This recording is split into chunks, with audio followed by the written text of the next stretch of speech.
Hello friends, welcome to Kuldeep education point. तो friends, ये हमारे मॉडर्न हिस्ट्री की क्लास 7 है और आज इस क्लास में जो हमारा टॉपिक चल रहा है भक्ति आंदोलन, उसको आज हम कंटिन्यू करेंगे। हमने अपनी प्रीवियस क्लास में भक्ति आंदोलन के जो 4 संत थे, रामानुज जी, माधवाचार्य जी, रामानंद और कबीरदास जी के बारे में पढ़ा था। तो आज इस वीडियो में हम स्टार्ट करेंगे हमारे रैदास गुरु जी के बारे में। रैदास जी, जिनके बचपन का नाम था रविदास। पहला पॉइंट है हमारा कि रैदास जी जो थे वो कबीरदास जो संत थे, कबीरदास जी के समकालीन थे और ये जो सिख धर्म के प्रथम गुरु थे, गुरु नानक जी, उनके भी समकालीन थे और लोधी वंश के जो शासक था सिकंदर लोधी, ये इनके भी समकालीन थे। तो रैदास जी कबीरदास, सिकंदर लोधी व गुरु नानक जी के समकालीन थे। नेक्स्ट पॉइंट आता है हमारा कि रैदास जी रामानंद जी के शिष्य थे। रामानंद जी जिनके 12 शिष्य थे, उनमें से एक शिष्य थे रैदास जी। नेक्स्ट पॉइंट है हमारा कि कबीरदास जी ने रैदास जी को संतों का संत कहा है। तो संतों का संत जो कहा है वो रैदास जी को कहा है कबीरदास जी ने। नेक्स्ट पॉइंट है हमारा कि रैदास जी ने ये कहा था कि सभी में हरि है और सभी हरि में हैं, मतलब कि सभी के अंदर भगवान है और भगवान के अंदर सभी हैं। नेक्स्ट पॉइंट आता है हमारा कि रैदास जी के जो अनुयायी थे, उन्होंने व रैदास जी ने रैदासी संप्रदाय की स्थापना की थी।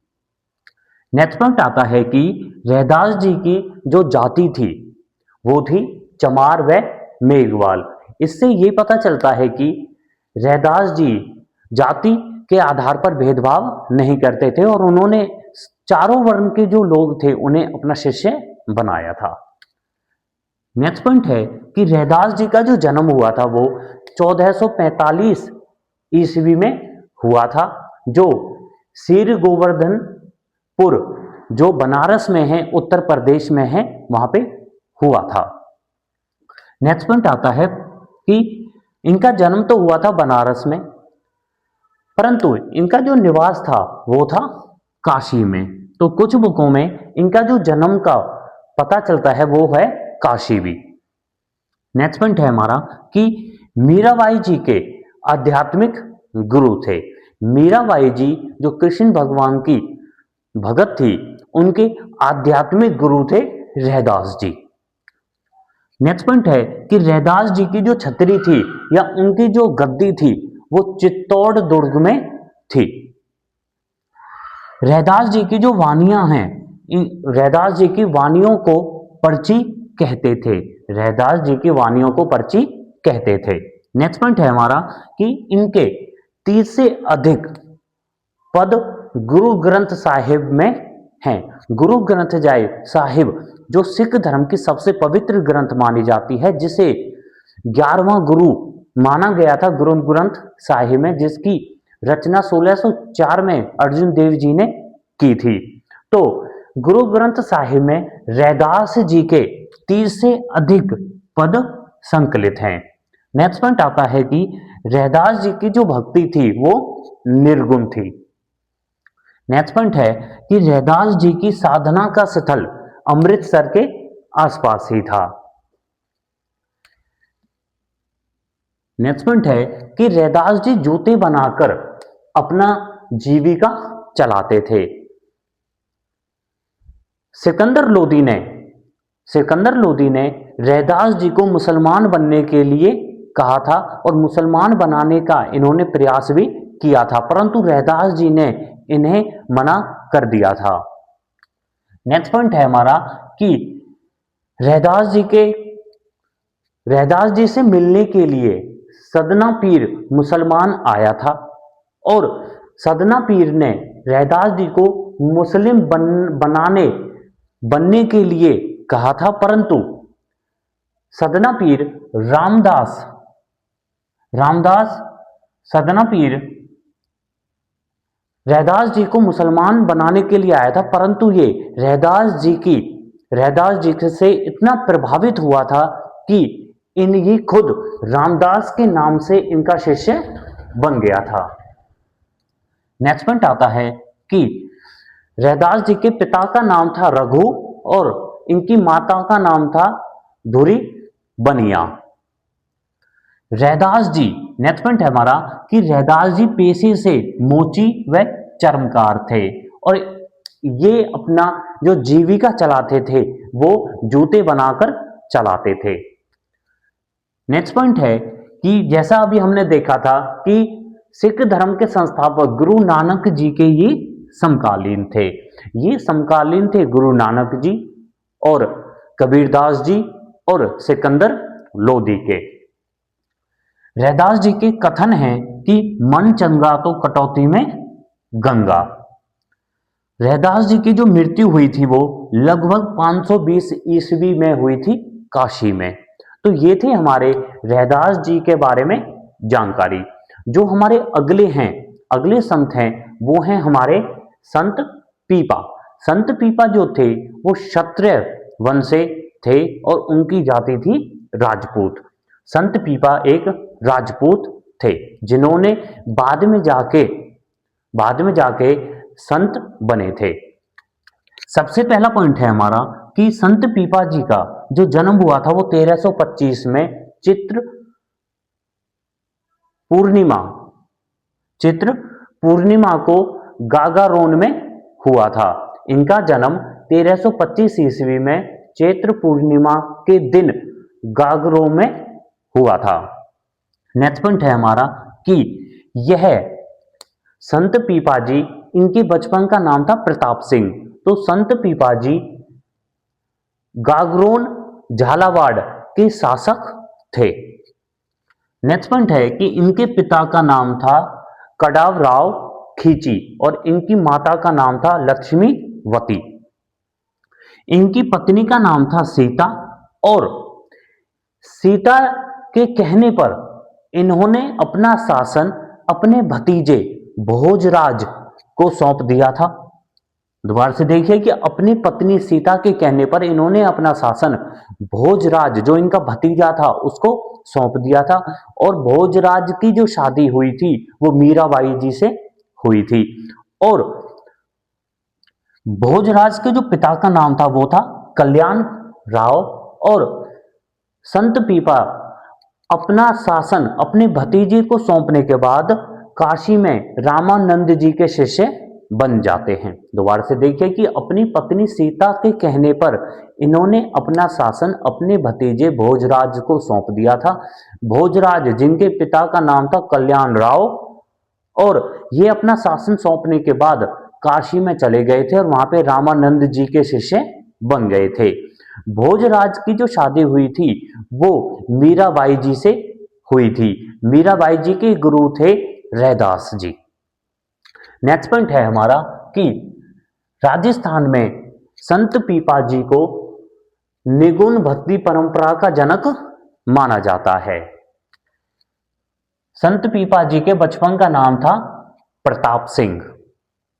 नेक्स्ट पॉइंट है हमारा कि प्रताप सिंह व पीपा संत पीपा की कुल 20 रानियां थी। मतलब जब ये संत नहीं बने थे, अपना शासन इन्होंने अपने भतीजे को नहीं दिया था, उससे पहले इनकी 20 रानियां थी। इनकी सबसे छोटी जो रानी थी, मतलब इनकी सबसे छोटी जो पत्नी थी, उनका नाम था सोलखड़ी पद्मावती और सोलखड़ी पद्मावती ने इनकी जब इन्होंने संन्यास लिया था या इन्होंने जो तपस्या की थी तो संत पीपा जी की मदद की थी भक्ति में। नेक्स्ट पॉइंट है कि संत पीपा जी की जो छतरी वह जो गद्दी है वो गागरोन में है जहां पे इनका जन्म हुआ था। नेक्स्ट पॉइंट है कि इनके नाम से कुछ मंदिर हैं, जैसे पहला मंदिर है समदड़ी और समदड़ी जो मंदिर है वो बाड़मेर में है और इस मंदिर में चैत्र पूर्णिमा के दिन मेला लगता है। दूसरा जो मंदिर है वो है मसूरिया और मसूरिया जो मंदिर है वो है जोधपुर में।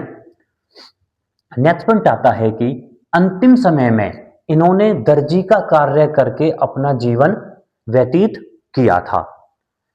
नेक्स्ट पॉइंट है कि शिवदास गार्डन। शिवदास गार्डन का एक ग्रंथ है जो है अचलदास खींचीरी वचनिका, और अचलदास खींचीरी वचनिका ग्रंथ में ये उल्लेख मिलता है कि संत पीपाजी ने तुगलक वंश के शासक फिरोजशाह तुगलक को हराया था।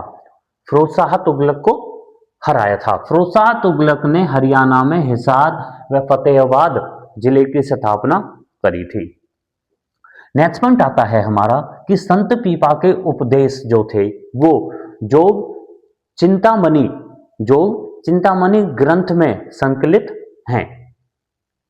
नेक्स्ट पॉइंट आता है कि 1848 में फ्रांसीसी दार्शनिक गारसा दी तासी ने, दोबारा से देखिए कि 1848 में फ्रांसीसी दार्शनिक गारसा दे तासी ने संत पीपा की जीवनी लिखी थी। तो संत पीपा जी की जो जीवनी लिखी थी वो फ्रांसीसी दार्शनिक गारसा दी तासी ने लिखी थी। नेक्स्ट पॉइंट आता है कि इनकी गुफा जो है वो इनकी गुफा टोक है जो टोडराय सिंह स्थान पर है, जहां पर संत पीपा जी ने ज्ञान प्राप्त किया था, वह इसी गुफा में उनकी मृत्यु हुई थी। नेक्स्ट पॉइंट आता है हमारा कि कुछ दिन संत पीपा जी कुछ दिन के लिए गुजरात व द्वारका में भी गए थे। नेक्स्ट पॉइंट आता है कि इन्हें दर्जी समुदाय का आराध्य देव भी कहा जाता था, क्योंकि इन्होंने जो अपना अंतिम समय था वो दर्जी का कार्य करने में व्यतीत किया था। इसी वजह से इन्हें दर्जी समुदाय का आराध्य देव भी कहा जाता था। हमारे जो अगले संत हैं वो हैं हमारे संत धन्ना जी। और संत धन्ना जी जाट जाति से थे। इनका जन्म 1415 ईस्वी में बैसाख कृष्ण अष्टमी के दिन धुवन गांव टोक में हुआ था, परंतु ये शिक्षा प्राप्त करने के लिए बनारस में गए थे और रामानंद जी के शिष्य बने थे। नेक्स्ट पॉइंट आता है कि इनके पिता का नाम था रामेश्वर जी। नेक्स्ट पॉइंट है कि इन्हें राजस्थान में धार्मिक आंदोलन का जनक कहा जाता है। तो धार्मिक आंदोलन का जनक राजस्थान में कहा जाता है संत धन्ना सिंह को, संत धन्ना जी को, जो जाट जाति से थे। नेक्स्ट पॉइंट आता है कि इन्होंने संत धन्ना जी ने सगुण भक्ति को अपनाया था, और जब इन्होंने सगुण भक्ति को अपनाया था तो जातिगत भेदभाव का विरोध किया था।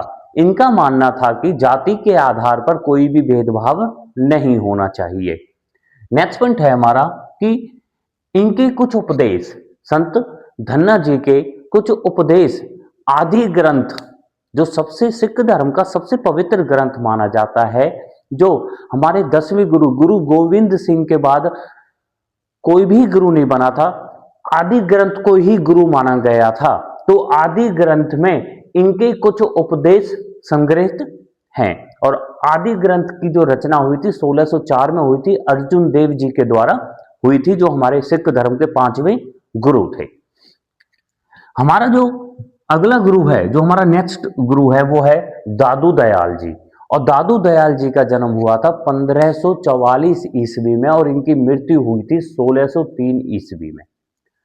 नेक्स्ट पॉइंट आता है कि कबीरदास जी के अनुयायी थे, और कुछ ग्रंथों में ये कबीरदास जी के जो पुत्र थे कबीरदास जी के जो पुत्र थे कमाल, ये कमाल के भी अनुयायी बताए जाते हैं, परंतु ये कबीरपंथी के अनुयायी थे।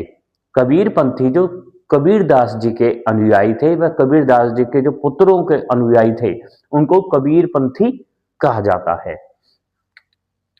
नेक्स्ट पॉइंट आता है कि दादू दयाल जी ने निर्गुण भक्ति को अपना मार्ग बनाया था।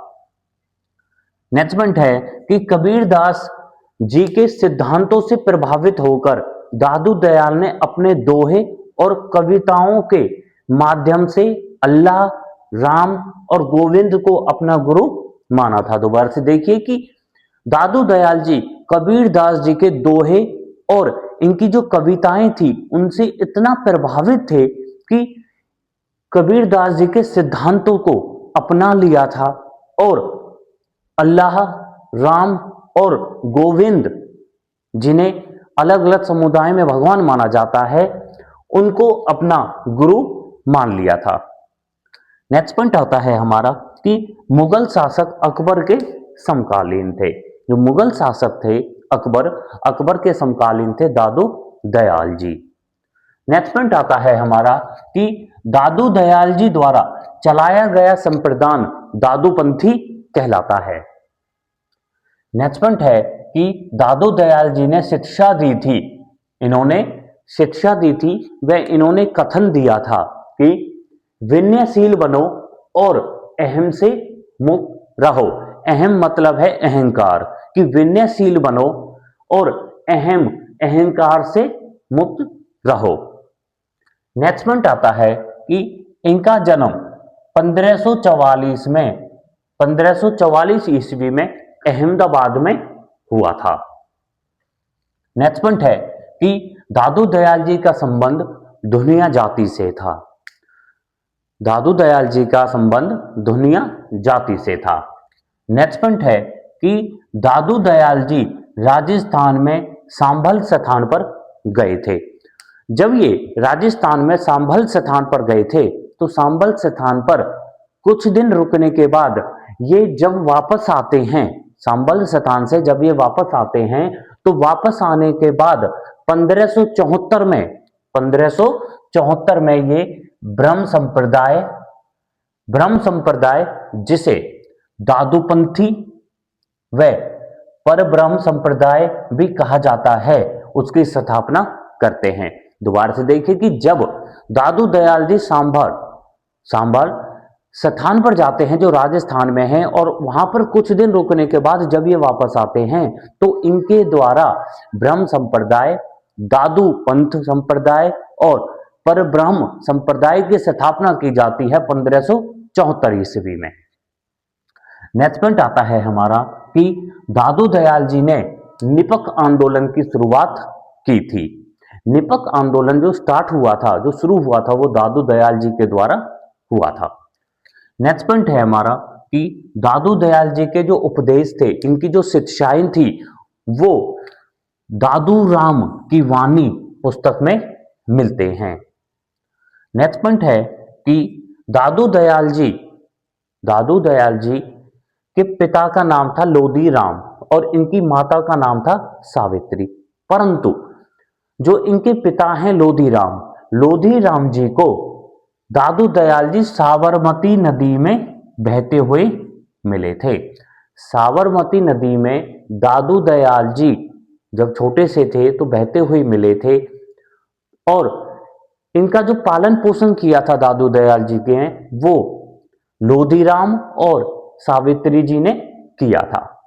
नेक्स्ट पॉइंट आता है कि इनके जो गुरु थे वो थे बुड्ढन जी, बुद्धराम व वृद्धानंद व कमाल।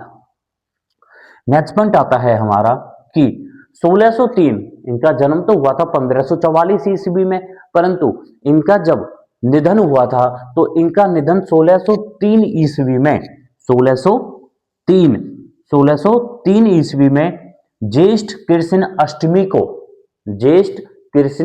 अष्टमी को उस दिन फुलेरा गांव में इनका निधन हुआ था। नेक्स्ट पॉइंट आता है हमारा कि इनकी प्रधान पीठ नारायण जयपुर में है। इनकी जो प्रधान पीठ जो है वो नारायण स्थान है जयपुर में, राजस्थान में, वहां पर है। नेक्स्ट पॉइंट आता है कि इनके जो उपदेश थे जो हमें दादूराम की वाणी पुस्तक में मिलते हैं, तो इनके उपदेश जिस भाषा में लिखे गए थे वो भाषा थी सदु ककड़ी व दुदाड़ी। नेक्स्ट पॉइंट है कि दादू दयाल जी ने अपना जो पहला उपदेश दिया था वो 1568 में सांभर में दिया था। नेक्स्ट पॉइंट आता है कि दादू दयाल जी के कुछ ग्रंथ हैं, जैसे हरडेवानी, अंगवधु, दादू। दादू दयाल जी के जो कुल 152 शिष्य रहे थे। हमारा नेक्स्ट पॉइंट में जैसे कि 152 शिष्य रहे थे दादू दयाल जी के, और 152 शिष्य में से जो 100 शिष्य थे वो 100 शिष्य तो एकांतवासी थे, मतलब एकांत में रहते थे, ना किसी से मिलना, ना कहीं घूम घूम कर प्रचार करना। एकांतवादी जो शिष्य थे इनके वो 100 थे, और इनके जो 52 शिष्य थे वो 52 शिष्य इनके घूमते रहते थे, मतलब एक स्थान से दूसरे स्थान जाके प्रचार करते थे और शिक्षाओं का उपदेश देते थे। नेक्स्ट पॉइंट आता है कि दादू दयाल जी के जो दादूपंथी थे, दादूपंथियों की 5 शाखाएं थी। जैसे पहली शाखा आती है हमारी खालसा, दूसरी शाखा आती है विरत, तीसरी शाखा आती है उत्तरादे या फिर स्थानधारी, चौथी शाखा आती है खाकी, और 5वीं शाखा आती है नागा। तो ये हैं 5 दादूपंथियों की शाखाएं। नेक्स्ट पॉइंट है कि दादू पंथ के 5 तीर्थ मिलते हैं, जिन्हें हम पंच तीर्थ भी कहते हैं। जैसे पहला आता है कल्याणपुर, और कल्याणपुर जो तीर्थ है वो है जयपुर में। दूसरा तीर्थ आता है नारायणा, और नारायण जो तीर्थ है वो है जयपुर में। तीसरा आता है भराना, और भराना जो तीर्थ है वो है जयपुर में। चौथा आता है सांभर, और सांभर जो तीर्थ है वो है जयपुर में। पांचवा आता है आमेर, और आमेर जो तीर्थ है वो है जयपुर में। मतलब कि जितने भी 5 तीर्थ हैं, जो भी 5 तीर्थ हैं, जैसे कल्याणपुर, नारायणा, भराना, सांभर और आमेर, ये 5 जो तीर्थ हैं ये हैं जयपुर में। दादू दयाल जी के कुछ शिष्य हुए थे, जैसे इनका जो सबसे प्रमुख शिष्य था, या इनका जो पहला शिष्य बताया जाता है वो है इनका बेटा, इनका पुत्र जो था गरीबदास। पहला शिष्य है इनका गरीबदास, दूसरा शिष्य है रजब जी, तीसरा शिष्य है सुंदरदास जी, पांचवा शिष्य है बखना जी, चौथा शिष्य है बखना जी, पांचवा शिष्य है मंगलाराम जी, छठा शिष्य है जन गोपाल जी, सातवां शिष्य है संतदास जी, और 8वां शिष्य है जग जीवन जी। तो ये हैं दादू दयाल जी के शिष्य। तो ये थे हमारे दादू दयाल जी जो संत थे, उनके बारे में हमने पढ़ा था कि उनका जन्म 1544 में होता है और उनकी मृत्यु 1603 में हो जाती है। उनके शिष्यों के बारे में पढ़ा है, उनके जो पंच तीर्थ हैं उनके बारे में पढ़ा है। हमारा जो अगला संत आता है, जो हमारा नेक्स्ट संत है, वो है हमारा चैतन्य जी। और चैतन्य जी का जन्म हुआ था 1486 ईस्वी में, और इनकी मृत्यु हो जाती है 1533 ईस्वी में। चैतन्य जी का जो जन्म होता है वो नदिया जिले उड़ीसा में हुआ था 1486 ईस्वी में। नेक्स्ट पॉइंट आता है कि भारत के जो पूर्वी भाग था, मतलब हमारा जो उड़ीसा पड़ता है भारत में, वो पूर्वी भाग पर पड़ता है। तो भारत का जो पूर्वी भाग था, पूर्वी भाग में इनका ज्यादा प्रभाव रहा था, और पूर्वी भाग में जो इनका प्रभाव बढ़ा था उसके कुछ कारण भी थे। जैसे उड़ीसा के जो राजा था, उड़ीसा क्षेत्र का जो राजा था प्रतापरुद्र राजा, और राजमुंडी के प्रांतपति रामानंद जी, मतलब प्रतापरुद्र और रामानंद जी जो शासक थे, उन दोनों शासक चैतन्य जी के शिष्य बन गए थे। जब किसी क्षेत्र का राजा ही शिष्य बन जाता है तो उस क्षेत्र के जो प्रजा है वो भी उनको अपना गुरु मान लेती है। तो यही कारण था जिस वजह से पूरे उड़ीसा में चैतन्य जी का प्रभाव हो गया था, जब दो राजा प्रताप रुद्र और रामानंद जी ने इन्हें अपना गुरु बना लिया था। नेक्स्ट पॉइंट है हमारा कि चैतन्य प्रभु जी ने गोसाई संघ की स्थापना की थी। नेक्स्ट पॉइंट है कि इनके दार्शनिक सिद्धांत को, जो चैतन्य जी का दार्शनिक सिद्धांत था, इनके दार्शनिक सिद्धांत को अचिंत्य भेदाभेद के नाम से भी जाना जाता था और इसे अचिंत्य सिद्धांत भी कहा जाता था। नेक्स्ट पॉइंट है कि चैतन्य जी ने कीर्तन द्वारा भक्ति की नींव रखी थी। मतलब सबसे पहले जो कीर्तन के द्वारा जो भक्ति की नींव रखी गई थी वो चैतन्य जी के द्वारा रखी गई थी। नेक्स्ट पॉइंट आता है कि 16वीं शताब्दी के बाद कविराज कृष्ण दास द्वारा लिखित ग्रंथ चैतन्य चरितमत में उनके जीवन का उल्लेख मिलता है। दोबारा से देखिए कि 16वीं शताब्दी के बाद कविराज कृष्ण दास द्वारा लिखित ग्रंथ चैतन्य चरितमत में उनके जीवन का उल्लेख मिलता है। नेक्स्ट पॉइंट है हमारा कि चैतन्य जी ने बंगाल में वैष्णव धर्म की स्थापना की थी और जब इन्होंने बंगाल में वैष्णव धर्म की स्थापना करी थी उस समय बंगाल के जो शासक था वो था अलाउद्दीन हुसैन शाह। नेक्स्ट पॉइंट आता है बंगाल का शासक। नेक्स्ट पॉइंट आता है कि चैतन्य जी का जो वास्तविक नाम था, जो इनके बचपन के नाम थे, वो थे निमाई या फिर विशंबरनाथ और इन्हें विश्व मीर भी कहा जाता था। नेक्स्ट पॉइंट है कि चैतन्य जी ने भगवान कृष्ण की भक्ति की थी। नेक्स्ट पॉइंट है कि भगवान कृष्ण और राधा जी, माता राधा की भक्ति को प्रसिद्ध बनाने वाले वैष्णव संत चैतन्य जी थे। नेक्स्ट पॉइंट है कि इन्होंने भक्ति के गान व नृत्य मार्ग का उपदेश दिया था। इन्होंने कहा था कि भक्ति गाना, गीत गाकर और नृत्य कर भी हो सकती है और कीर्तन का सबसे पहले प्रयोग भक्ति के लिए चैतन्य जी ने ही किया था।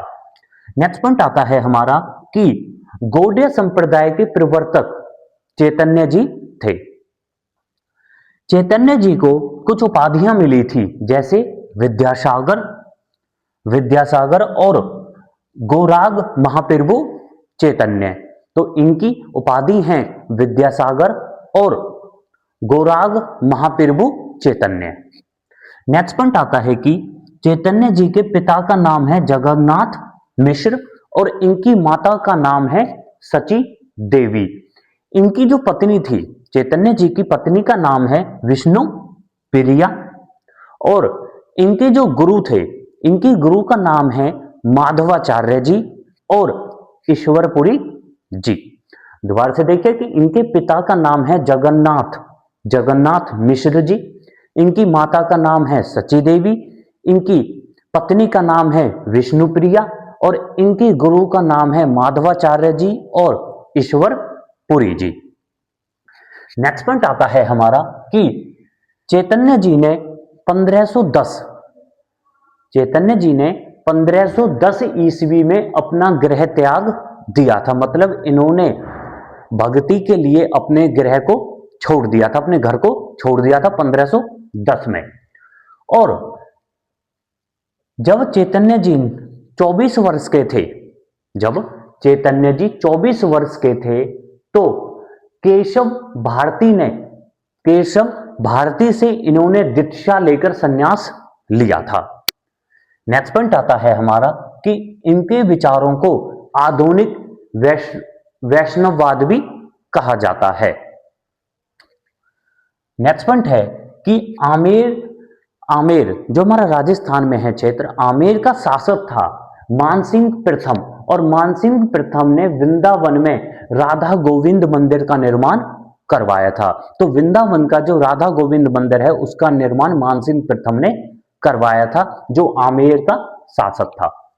नेक्स्ट पॉइंट आता है हमारा कि गौड़ीय संप्रदाय के प्रधान पीठ गोविंद देव जी मंदिर का मंदिर है जो जयपुर में है, और इस मंदिर का या इस पीठ का जो निर्माण करवाया था वो 1770 में रूप गोस्वामी जी ने करवाया था। दोबारा से देखिए कि गौड़ीय संप्रदाय की प्रधान पीठ गोविंद देव जी मंदिर का मंदिर है जो जयपुर में है, और इसका जो निर्माण हुआ था वो 1770 में हुआ था, और ये निर्माण रूप गोस्वामी जी ने करवाया था।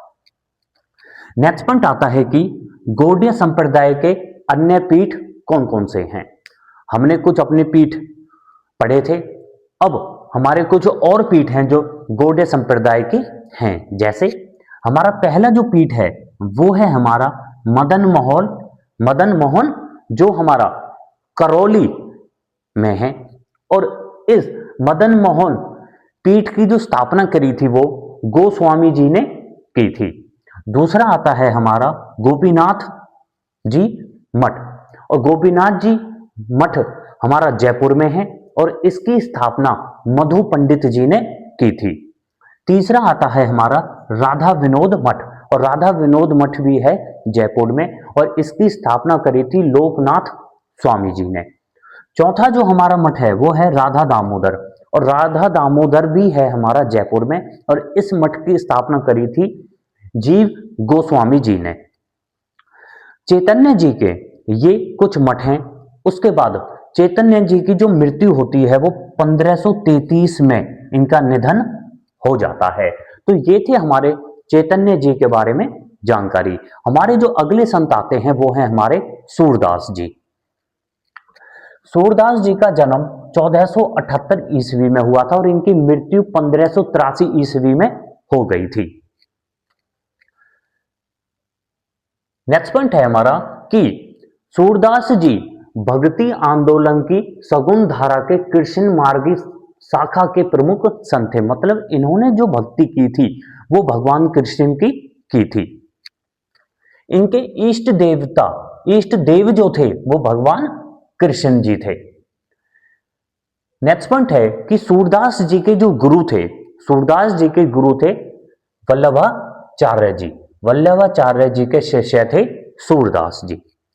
नेक्स्ट पॉइंट आता है हमारा कि वल्लभाचार्य जी की प्रेरणा से इन्होंने अपने गुरु की प्रेरणा लेकर इन्होंने श्री मद भगवत गीता जो हमारा पवित्र है भगवत गीता के आधार पर कृष्ण लीला को अपनी रचनाओं का आधार बनाया था, और सूरदास जी भगवान कृष्ण के बचपन का जो रूप था उनकी पूजा किया करते थे। नेक्स्ट पॉइंट है कि इन्होंने वल्लभाचार्य जी से वल्लभ संप्रदाय की दीक्षा ग्रहण की थी। तो वल्लभाचार्य संप्रदाय से जो संबंधित हैं वो है हमारे सूरदास जी। नेक्स्ट पॉइंट आता है कि सूरदास जी को पुष्टि मार्ग का जहाज भी कहा जाता है।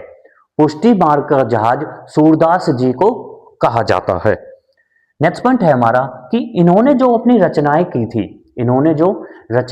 या इन्होंने जो अपनी कविताएं लिखी थी, उनमें जो हमें भाषा का प्रयोग हुआ था वो हुआ था ब्रिज भाषा का। तो इन्होंने अपनी ब्रिज भाषा में अपनी रचनाएं लिखी थी।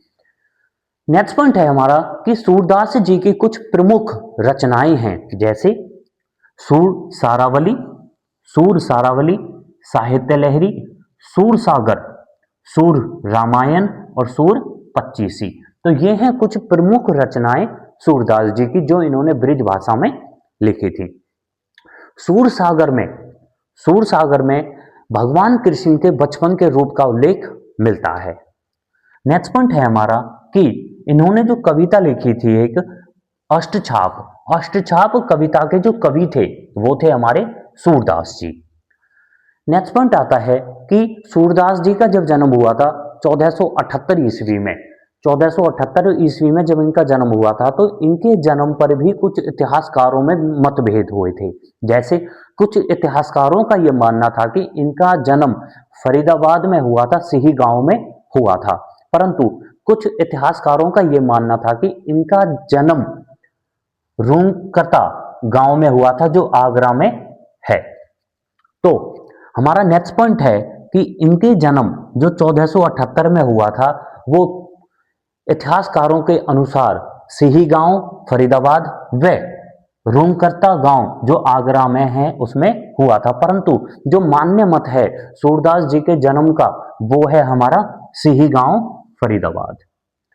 नेक्स्ट पॉइंट आता है हमारा कि सूरदास जी अकबर व जहांगीर के समकालीन थे। जो मुगल शासक थे अकबर और जहांगीर उनके समकालीन थे सूरदास जी। नेक्स्ट पॉइंट आता है कि सूरदास जी जन्म से अंधे थे। इस पर भी कुछ इतिहासकारों का अपना मतभेद है, क्योंकि सूरदास जी की जो रचनाएं थी उन रचनाओं में दर्शन का भी उल्लेख हुआ है। तो इससे कुछ इतिहासकार ये मानते हैं कि सूरदास जी अंधे नहीं थे, परंतु जो मान्य मत है वो है हमारा कि सूरदास जी अंधे थे। नेक्स्ट पॉइंट आता है कि सूरदास जी ने जो अपनी काव्य जो कविताएं लिखी थी या जो अपनी रचनाएं करी थी उनकी जो मुख्य विशेषता हैं वो है हमारी वात्सल्य रस। वात्सल्य रस मतलब इन्होंने माँ बच्चे के प्रेम के ऊपर भी रचनाएं की थी। दूसरे आते हैं माधुर्य रस, इन्होंने मधुर भाषा में कविताएं लिखी थी। और तीसरा इन्होंने ब्रिज भाषा का प्रयोग किया था और सरल भाषा में मतलब सरल तरीके से इन्होंने अपनी कविताएं लिखी थी। तो फ्रेंड्स ये थी हमारी आज की क्लास जो हमारी भक्ति आंदोलन की क्लास 7 थी। Thank you. हेलो फ्रेंड्स, तो जो हमने अभी टॉपिक पढ़ा है उससे रिलेटेड हमारे कुछ क्वेश्चंस हैं। जैसे हमारा पहला क्वेश्चन है कि संत धन्ना जाट किस भक्ति आंदोलन से जुड़े थे? तो ये जुड़े थे सगुन भक्ति आंदोलन से। दूसरा क्वेश्चन है हमारा कि संत धन्ना जाट की भक्ति किस देवता के प्रति थी? तो इनकी जो भक्ति थी वो थी विष्णु व कृष्ण भगवान के प्रति। और ये आलवार संत थे। आलवार संत वह संत होते हैं जो भगवान विष्णु व भगवान विष्णु के जो अवतार हैं उनकी पूजा करते हैं।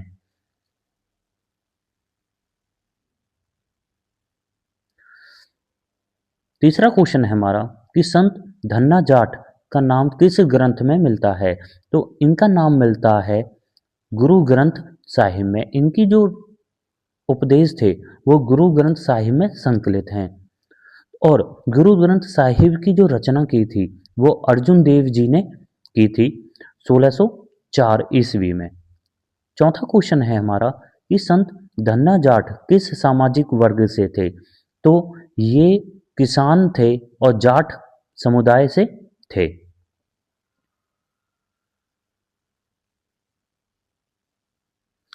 आठवां क्वेश्चन है हमारा कि चैतन्य दास जी किस भक्ति परंपरा से जुड़े थे? तो चैतन्य दास जी वैष्णव भक्ति परंपरा से जुड़े थे। नौवां क्वेश्चन है हमारा कि चैतन्य दास जी की भक्ति का केंद्र कौन सा था? तो इनकी भक्ति का केंद्र था भगवान कृष्ण का। और इन्होंने चैतन्य दास जी ने कीर्तन की शुरुआत की थी और इन्होंने कहा था कि भक्ति नाच नृत्य से व गान से भी की जा सकती है। 10वां क्वेश्चन है हमारा कि चैतन्य दास जी किस रूप में प्रसिद्ध थे? तो चैतन्य दास जी संत कवि के रूप में प्रसिद्ध थे।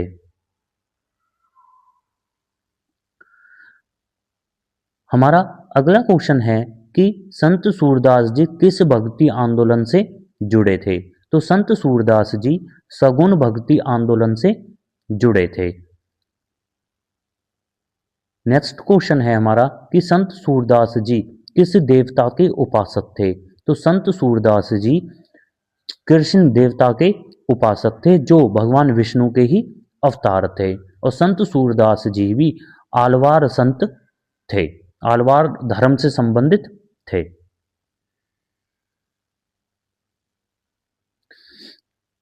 नेक्स्ट क्वेश्चन है हमारा कि संत सूरदास जी की रचनाएं किस भाषा में थी? तो संत सूरदास जी की जो रचनाएं थी वो ब्रिज भाषा में थी।